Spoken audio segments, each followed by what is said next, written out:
Hello students, welcome back to physics class. Friends, आज हम यहाँ पे मोस्ट इम्पॉर्टेंट टॉपिक आपका करने जा रहे हैं, जो है आपका थर्ड टॉपिक। इसका जो मीन है आपका, वो है आपका DC Lord line.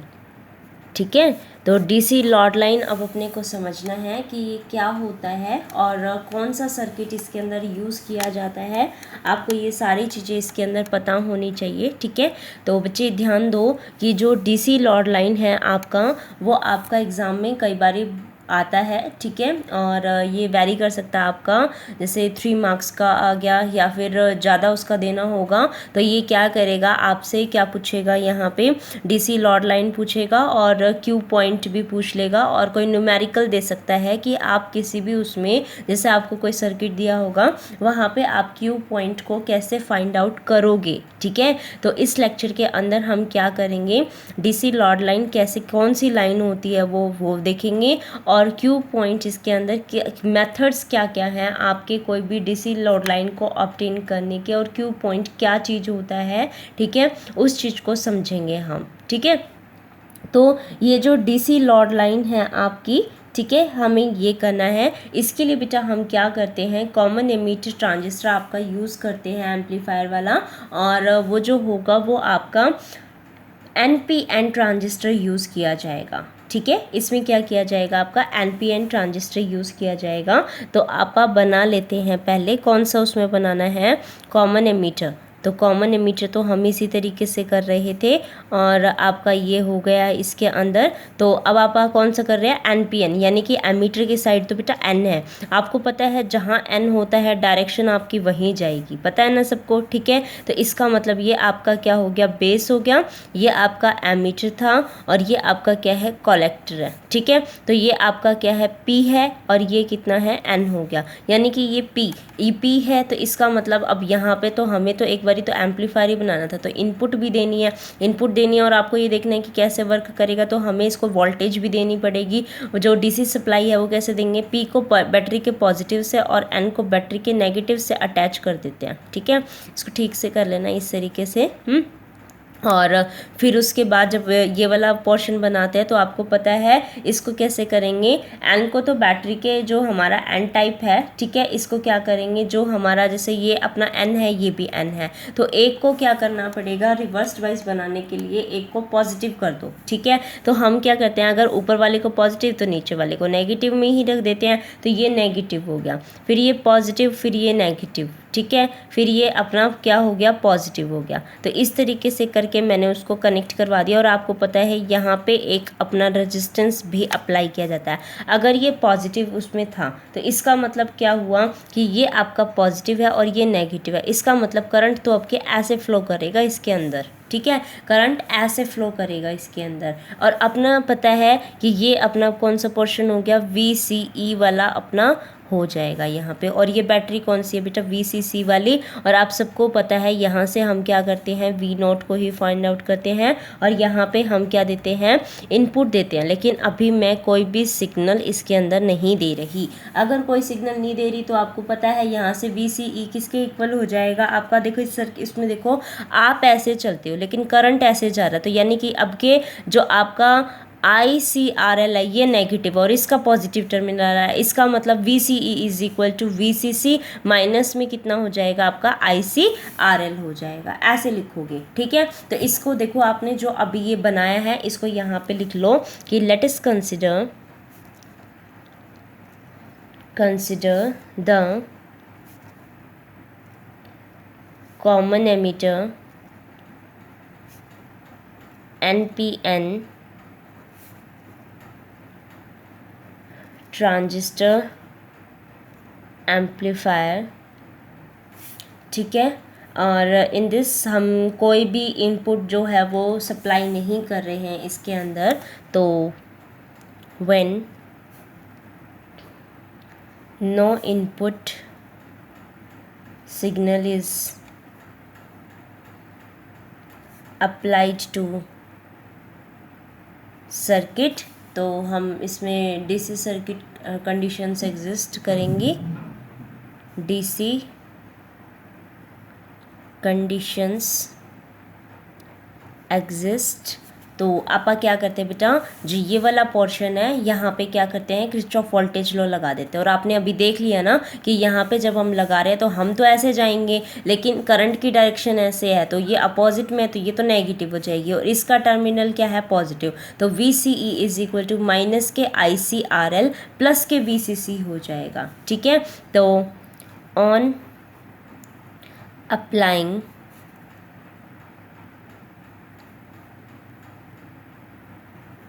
Kirchhoff's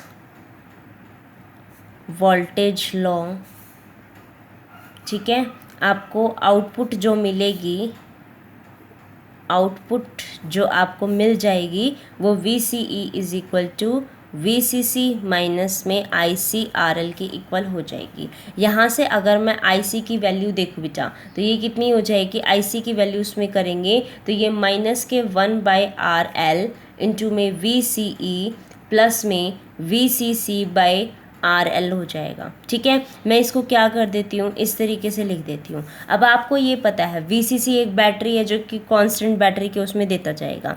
RL अपना क्या है, एक रेजिस्टेंस है जिसकी पर्टिकुलर वैल्यू आपको यूज़ करनी है। इसका मतलब क्या हुआ बेटा, ये भी कांस्टेंट है, ठीक है, और ये भी कांस्टेंट है। इसका मतलब क्या हुआ कि ये अगर आपकी देखो IC वैरी करेगा, ये भी उसमें होएगा और ये भी कांस्टेंट हो गया, तो इसका मतलब ये किस उसमें हो गया आपका, देखो VCE तो अपना जैसे उसमें कर रहे हैं, तो ये किसकी वैल्यू हो गई आपकी, ये देखो। ठीक है, तो ये Y is equal to MX plus में C, इस तरीके की चीज़ नहीं बन गई। और ये किसकी इक्वेशन होती है, आपकी स्ट्रेट लाइन की इक्वेशन होती है। तो this equation is like this, ठीक है। तो अगर ये इसकी है तो ये इक्वेशन क्या है, which is of straight line equation. तो अगर ये स्ट्रेट लाइन इक्वेशन है इसके अंदर, तो बेटा इसका स्लोप क्या है, 1/RL। स्लोप क्या हो गया, देखो m आपका स्लोप होता है, स्लोप क्या हो गया 1/RL, लेकिन नेगेटिव स्लोप है। ठीक है, तो नेगेटिव स्लोप इसके अंदर हो गया, तो आप ये कहोगे here in this m is equal to minus के 1/RL which is its slope, negative slope बोल सकते हो। ठीक है, तो इसका मतलब क्या हुआ कि आपकी जो DC लोड लाइन रहेगी वो हमेशा कैसी रहेगी बेटा, आपकी स्ट्रेट लाइन रहेगी। ठीक है, ये इक्वेशन बन रही है, तो इसका मतलब DC load line is always a straight line. तो this straight line is DC load line. और अगर आपको कहा जाए कि इसकी एक प्रॉपर डेफिनेशन टाइप बता दो, क्या करो, DC लोड लाइन की एक प्रॉपर डेफिनेशन टाइप बता दो। ठीक है, तो आप क्या कहोगे इसके अंदर कि हम कोई सिग्नल यूज़ नहीं कर रहे थे, तो हमारे पास दो ही, ये तो कांस्टेंट हो गया और जो ग्राफ बनेगा ये y हो गया और ये x हो गया। इसका मतलब y एक्सिस पे तो IC ले रहे हैं, x एक्सिस पे ये ले रहे हैं, तो VCE और IC के बीच में जो ग्राफ बनेगा और वो भी आपका स्ट्रेट लाइन आएगा, आउटपुट के उसमें जो स्ट्रेट लाइन ग्राफ आएगा आपका इन दोनों के बीच में, जब आप कोई सिग्नल अप्लाई नहीं कर रहे थे तो आपके पास जो लोड लाइन बनती है उसको क्या, जो लाइन बनती है स्ट्रेट लाइन बनती है उसको क्या बोलते हैं, DC लोड लाइन बोलते हैं। ठीक है, तो इसकी प्रॉपर डेफिनेशन लिख लीजिए आप DC लोड लाइन की। DC load line of A transistor may be defined as a straight line on its output characteristics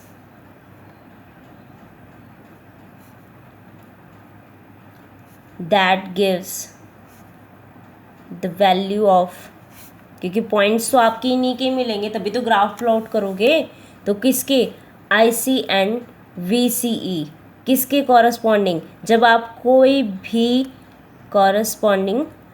कोई भी सिग्नल उसको प्रोवाइड नहीं करवा रहे हो इनपुट के अंदर। ठीक है, corresponding to no signal conditions across the input for different value of base current. ठीक है, IB से समझ जाओगे ना कि मैं बेस करंट के बारे में बात कर रही हूँ यहाँ पे। ठीक है, अब अपने को क्या करना है बेटा, यहाँ पे आपका जो देखो आपने ये बोला है तो एक बारी मैं क्या करती हूँ, इसकी आउटपुट करेक्टरिस्टिक्स जो आपकी एम्पलीफायर की उसमें आती हैं, हम एक बारी उसको ड्रॉ कर लेते हैं। ठीक है, एक बारी ड्रॉ कर लेती हूँ तो आपको सीधा वैसे स्ट्रेट लाइन उसमें पता तो चल रहा है कि एक आपका एक्स एक्सिस और एक वाई एक्सिस के उसमें ले रहे हैं। एक्स एक्सिस में आपको क्या मिल रहा है वहाँ पे VCE, तो ये आपकी VCE हो गई, और आपकी जो वाई एक्सिस है वहाँ पे क्या था, IC था। ठीक है, तो इसका जो ग्राफ बनता है बेटा वो इस तरीके से बनता है, ये इस तरीके से गया, फिर ये कांस्टेंट उसमें हो गया, फिर ये इस तरीके से गया, फिर ये कांस्टेंट उसमें हो गया। इस टाइप का क्या मिलता है आपको, ये ग्राफ मिलता है। ठीक है, तो ये जो ग्राफ इसके अंदर मिलता है तो ये कहता है कि ये कैसे मिलता है आपको, इस तरीके से एक स्ट्रेट लाइन की फॉर्म पे मिलता है। ठीक है, तो स्ट्रेट लाइन इसके अंदर, अब कैसे आप इसको निकालोगे, इस जो स्ट्रेट लाइन आपको मिल गई, ठीक है, तो इस स्ट्रेट लाइन को कैसे निकालोगे, उसके मेथड क्या है। ठीक है, तो आप यहाँ पे डाल लीजिए, क्योंकि देखो ये तो प्लॉट कर आपको पता चल गया भाई सीधा स्ट्रेट लाइन चल रही है। ठीक है, पता चल गया, ठीक है, पता चल गया तो ठीक है, एक बार इसको लिख लीजिए, क्योंकि ये ज़ीरो, ये वाला जो रीज़न होता है बेटा इसको बोलते हैं कट ऑफ रीज़न। ठीक है, और ये जो ऊपर हम निकालते हैं इन वाले रीजन्स को सभी को, उसको क्या बोलते हैं, एक्टिव रीज़न। ठीक है, अब क्या करना है हमें, इसके अंदर ये देखना है कि हम इसको निकाल कैसे रहे हैं, है ना। तो अब इसको निकाल कैसे रहे हैं, तो आप इसके अंदर हेडिंग डाल लीजिए, ऐसे करके डाल लीजिए कि ऑब्टेन DC लॉर्ड लाइन। अब हम क्या करना चाह रहे हैं, DC लॉर्ड लाइन को ऑब्टेन करना चाह रहे हैं। ठीक है, तो DC लॉर्ड लाइन को ऑब्टेन करने के लिए बेटा बिल्कुल इजी मेथड है। क्या मेथड है, एक बारी तो क्या करोगे आप, देखो ये आपकी वैल्यू थी। ठीक है, आपको IC का पॉइंट चाहिए यानी कि एक्स एक्सिस वाई एक्सिस का चाहिए, और आपको एक्स एक्सिस पे यानी कि VCE का पॉइंट चाहिए, राइट, यही चाहिए था ना आपको, और कुछ तो चाहिए ही नहीं है आपको इसके अंदर, है ना। तो एक बारी क्या करेंगे बेटा, इसके अंदर हम एक बारी तो अब उसको लेने की बजाय आप क्या करते हैं, क्योंकि इसी से ही ये निकला है तो आप इसका यूज़ करते हैं। इसके अंदर एक बारी तो IC को ज़ीरो कर दो, और एक बारी क्या करो, एक बारी तो क्या करोगे आप IC को ज़ीरो कर दोगे, और एक बारी क्या करेंगे हम VCE को ज़ीरो कर देंगे। ठीक है, तो ये दो पॉइंट्स आपके बनेंगे, एक तो VCE को ज़ीरो कर दो, एक बारी IC को ज़ीरो कर दो, बस ये ही दो पॉइंट आपके ऐसे हैं जिससे आपको DC लॉर्ड लाइन मिल जाएंगी। ठीक है, तो आप क्या करोगे, first when IC is equal to zero, अगर IC ज़ीरो हो जाएगी तो आपके पास जो इक्वेशन थी बेटा वो तो VCE is equal to VCC minus में IC RL था। तो जब ये ज़ीरो हो गया तो इसका मतलब VCE किसके इक्वल हो गया, VCC के। इसका मतलब ये जो पॉइंट होगा आपका बेटा, सपोज ये B टर्मिनल है, ये किसका आएगा, VCC का आएगा, समझे आप। ठीक है, उसके बाद सेकेंड पॉइंट क्या है, when VCE is equal to zero. बेटा मैं इसको ज़ीरो कर दूंगी, इसको ज़ीरो कर दूंगी तो ये इक्वेशन से क्या होगा, VCC माइनस में ICRL is equal to zero. अगर वो ज़ीरो के इक्वल था तो इसका मतलब VCC तो बेटा किसके इक्वल है, ICRL के इक्वल हो गया। ठीक है, ये किसके इक्वल हो गया आपका, IC, जब V आपका वो ज़ीरो हो गया तो ये किसके इक्वल हो गया आपका, VCC बाय इसके। तो आपको किसकी पॉइंट चाहिए थी यहाँ पे आपको, तो क्योंकि ये IC है तो यहाँ से IC की वैल्यू कितनी हो जाएगी, VCC बाय RL के इक्वल हो जाएगा। इसका मतलब बेटे ये पॉइंट कौन सा हो गया, VCC बाय RL। समझ में आ गया ना, आपके दोनों पॉइंट्स निकल के आ गए। तो आप ऐसे ही तो करते थे, जब आपको पॉइंट्स पता चल जाते थे, सपोज आप एक्स एक्सिस हो गई आपकी, ये वाई एक्सिस हो गई, ठीक है, आपको ये बता दिया कि जैसे ये आपके 1 2 3 है और ये आपके क्या दे रखे हैं 1 2 3, तो मैं आपको ये कह दूं कि बेटा आपको 2 और 3 जो आपके कोऑर्डिनेट्स आएंगे ना उसके ऊपर आपको ग्राफ प्लॉट करना है। तो आप कहोगे मैडम 2 तो अपना ये हो गया और 3 ये हो गया, इसका मतलब इस तरीके से आप क्या कर देंगे, ग्राफ प्लॉट कर देंगे। लेकिन ये तो ऐसे आ रहा है और मैं कह दूं कि इसकी इक्वेशन तो हमेशा स्ट्रेट लाइन ही बनेगी, तो स्ट्रेट लाइन बनेगी तो आप इसको ऐसा बना दोगे, यही तो मतलब हुआ। तो इसका मतलब ये 3 और ये जो 2 है ये कैसे पता चलेगा, ये तो आपके कब जब ये वाला कोऑर्डिनेट एक 0 होगा तभी तो इसका पॉइंट आएगा, x का 0 होएगा तभी तो y के पॉइंट आएंगे और y के 0 होंगे तभी तो x का पॉइंट आएगा। तो यही इसके अंदर करना है अपना, ये y होता है और ये क्या हो जाता उसमें हो जाता है, वैसे उसमें x हो जाता है। तो यानी कि एक बारी क्या करना पड़ेगा, IC को 0 करना पड़ेगा, एक बारी VCE को 0 करना पड़ेगा ताकि अपने ये पॉइंट्स आ जाए, ठीक है। तो ये आप क्या कर सकते हैं, बस इतना सा ही था आपका कि डीसी लॉर्ड लाइन के आप कैसे ऑब्टेन कर सकते हो इन पॉइंट्स को, ठीक है। अब इसके अंदर करो कि आपने ये जो डीसी लॉर्ड लाइन निकाली है बेटा, इसके एडवांटेज कुछ तो वो होनी चाहिए तभी तो निकाल रहे हैं, नहीं तो फ़ायदा क्या है उसको निकालने का, है ना। तो अब हमें क्या करना है, उसकी इम्पोर्टेंस देखनी है। तो अब आप हेडिंग डाल लीजिए importance of DC Lord line. क्या इम्पोर्टेंस हो सकती है, आप क्या कर रहे हो, VCE की वैल्यू को वो कर रहे हो, फाइंड कर रहे हो किसकी उसमें कॉरस्पॉन्डिंग IC के। कैसे, एक बारी आप IC को 0 रख रहे हो, ठीक है, तो आप इसको कर सकते हो, एक बारी VCE को 0 रख रहे हो तो दूसरी वैल्यू आप इसके अंदर कर सकते हैं, ठीक है। तो इस तरीके से आप क्या कर सकते हैं, इसके अंदर निकाल सकते हैं। तो हम ये कह सकते हैं कि जो लॉर्ड लाइन है हमारी वो डायरेक्टली प्रोवाइड करती है हमें किसकी, VCE की वैल्यू, किसके कॉरस्पॉन्डिंग, जब आप कोई भी IC की दे रहे हो या फिर आप VCE की वैल्यू दे रहे हो तो आपको IC की वैल्यू मिल रही है, मतलब VCE को वो करते जा रहे हो आप, 0 कर रहे हो, कैसे भी कर रहे हो तो आप IC की वैल्यू को कैलकुलेट कर सकते हो। बस यही इंपॉर्टेंस है इसकी, जो पॉइंट हम बता रहे हैं कि भाई हमें वो मिल सकते हैं, वही इसकी इम्पोर्टेंस हो गई है, ठीक है। तो आप इसके अंदर क्या लिखोगे कि it is used to find the value of VCE corresponding to any IC value, ठीक है।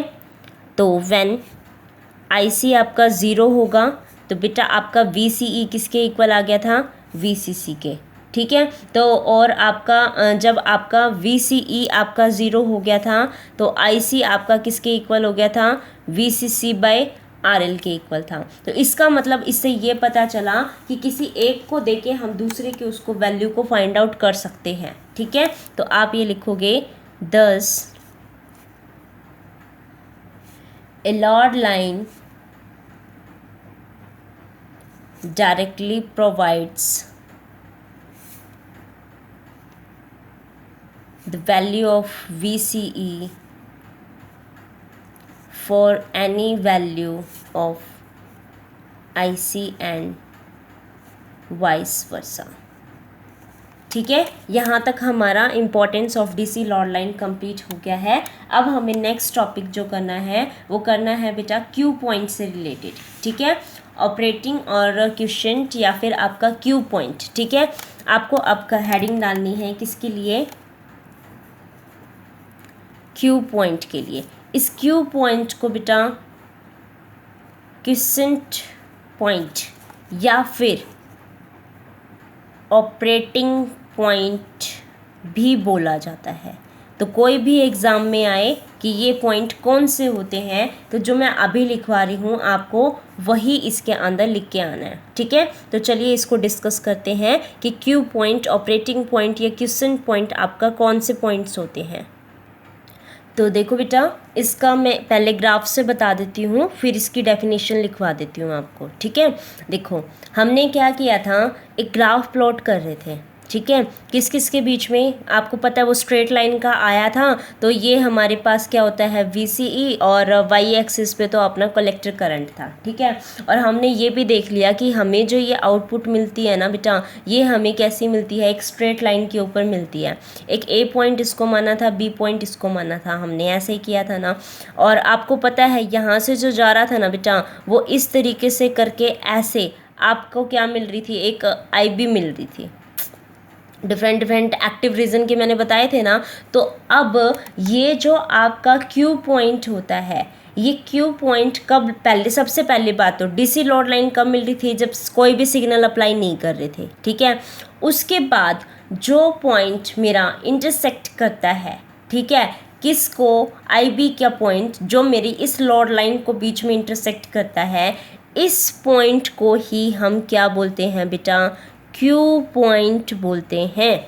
ठीक है, तो इसका मतलब आप क्या कहोगे कि ये जो Q पॉइंट है, ये एक ऐसा पॉइंट है जो कि हमारे DC लोड लाइन के ऊपर एग्जिस्ट करता है जब हम कोई भी सिग्नल उसके अंदर नहीं दे रहे इनपुट में। बस डेफिनेशन कंप्लीट। ठीक है, तो आप क्या लिखोगे कि इट इज़ ए पॉइंट, या Q point is that point which lies on load line corresponding to value of IC and VCE when no voltage या no signal is applied to input. ठीक है, और इसके अंदर क्या करते हैं बेटा, हम इसको वो करने के लिए एक प्रॉपर, जैसे इसके लिए ये है, ठीक है, तो एक प्रॉपर बेस करंट के उसमें जो इंटरसेक्ट करता है हमारा इसके लिए, ठीक है, तो उसको हम क्या बोलते हैं, ये पॉइंट बोलते हैं। तो आप ये भी लिख सकते हो कि zero signal values of IC and VCE are determined by point where DC load line intersects the proper base current curve in। अब आपको पता है, एक तो इसके अंदर देखो ये वाला रीज़न मैंने बताया था, ये क्या होता है, कट ऑफ रीज़न होता है, और ऊपर के कैसे बताए थे, एक्टिव रीज़न। और ये जो आपका एक कांस्टेंट जाता जा रहा था ना इस तरीके से, तो आप तो ऐसे ले रहे थे सारे के सारे। इधर ये कौन सा रीज़न होता है बेटा, सैचुरेशन रीज़न होता है। ठीक है, ये सैचुरेशन रीजन होता है, ये एक्टिव रीजन होता है, और ये बिल्कुल नीचे वाला जो बिल्कुल मिनिमम नेग्लिजिबल होता है उसको बोलते हैं कट ऑफ रीजन। ठीक है, तो ये अपने क्या हो गए कि कर्व इन एक्टिव रीजन। अच्छा, मैं आपको नेक्स्ट वीडियो जो दूंगी वो आपका इन्हीं के उस पर ही कर देती हूँ कि cut off region, active region और ये जो सैचुरेशन रीजन होते हैं आपके, ये क्या है। ठीक है, नेक्स्ट वीडियो आपकी इसी पे ही अपलोड कर देंगे ताकि आपको इजी हो जाए इन रीजंस को भी समझने के लिए। ठीक है, तो यहाँ पे आज अपना जो बिप्टा है, ये क्वेश्चन पॉइंट वाला, ये पूरा कंप्लीट होता है। ठीक है, और DC लॉर्ड लाइन के अंदर ही आता है ये, तो इसको पूरा एक कंप्लीट कर लेना आप। ये पूरा एक टॉपिक है जो आएगा एग्ज़ाम के अंदर कि DC लॉर्ड लाइन क्या होता है, इसको कैसे ऑब्टेन किए जाते हैं, और Q पॉइंट क्या होता है। ये तो बल्कि 2 मार्क्स में भी आपका, 2 मार्क्स में भी आपका आ सकता है कि Q पॉइंट क्या होता है। तो Q पॉइंट बताने के लिए आपको ये चीज़ बतानी पड़ेगी इसके अंदर। ठीक है, तो Q पॉइंट क्या होता है उसको बिल्कुल अच्छे से डेफिनेशन को आपको ध्यान होनी चाहिए इसके अंदर। ठीक है, तो इस तरीके से आप इसको कंप्लीट कर लीजिएगा। यहाँ पे आपका आज का टॉपिक पूरा कंप्लीट होता है। Thank you for watching this video and keep sharing with your friends end of your friends in another college. Also share this lecture series with them. Okay, thank you so much.